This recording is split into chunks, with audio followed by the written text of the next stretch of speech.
Today we have another super interesting game. Lev Aronian playing white against Alireza Firoujza playing black. We're in a third round of Superbet Romania. 1c4. So again, Firoujza had the exact same opening round 1 and round 1 against Fabiano Caruana. He played e6. But today he's switching and play c6. And now the game comes back into the Slav defense.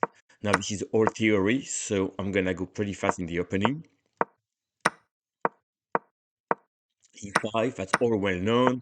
Bishop f4, the knight is defended. Bishop g2. So now, what would be a logical move, right? You could do bishop e7 to castle. You could also do f6 to basically protect the knight on e5. What did Alireza Firoujza play? G5, going straight into the action. Now, here, instead of retreating the bishop, knight e3, attacking the bishop here. Now, black took and white took. Now we have a very crazy position, the king in the center. What will be the next move? And here, very aggressive, long castle.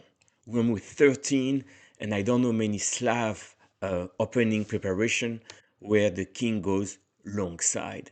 Now the rook here is attacking the queen, so white has to do something. Queen c2, king b8, take. As the game continues a little bit, knight c5, coming to g3. So clearly, Firouzja is playing very aggressively, putting a lot of pressure on white's position. Take, knight take, queen check. Can see that black has played long castle and the king is safe, but the white king here is not safe. And this is a critical moment of the game for white.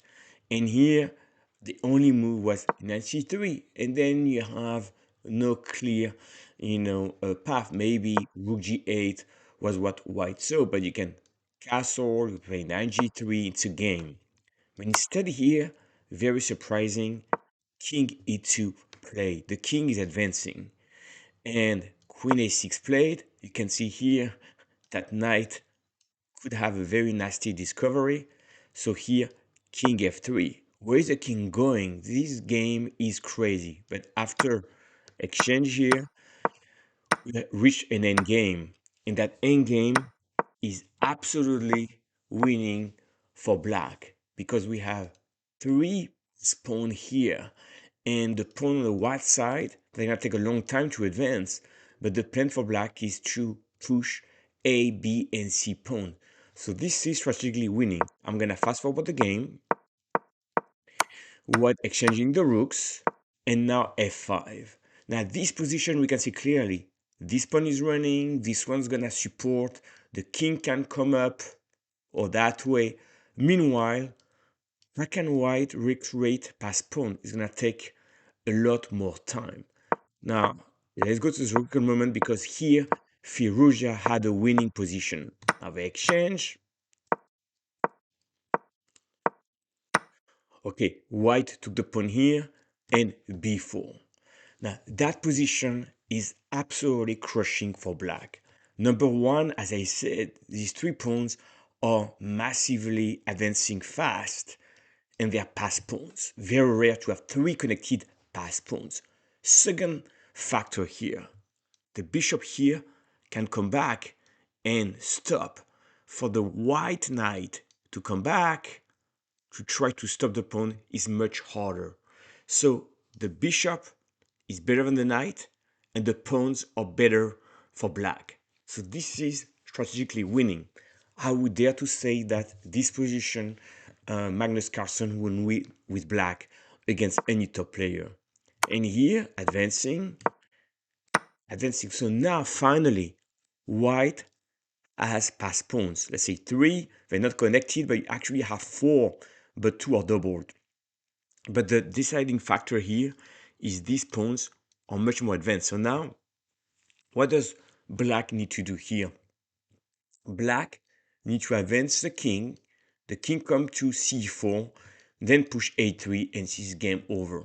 So the knight here on e4 is dominated by the bishop. Strategically, that's the plan. And in this position, Alireza blundered, and after c5 played, and is pushing the third pawn, knight c3 check. Sorry, not knight c3. Knight c3 pretend to take on a4. So Alireza had to take, and now we're in pawn and game, but we have three passed pawns. But white has three passed pawns if you forget the f2 pawn. So this is equal. Now, because this critical moment, c5 was a big mistake, and king b6 was winning. Let me show you how. f5, king b5.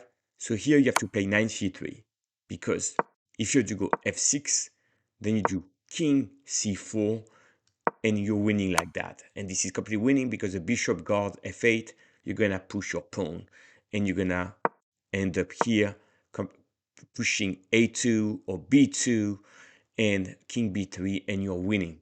So now knight c3 check, king f5, f6, and this is what Alireza missed. Bishop d6 will be great, and now on h4, king b4, and you win like that. And if you try to attack the knight, the bishop, sorry, bishop removes, and now you do king b5, now you do check, king c4, and then a3, and you are completely winning here. That was the path with the king.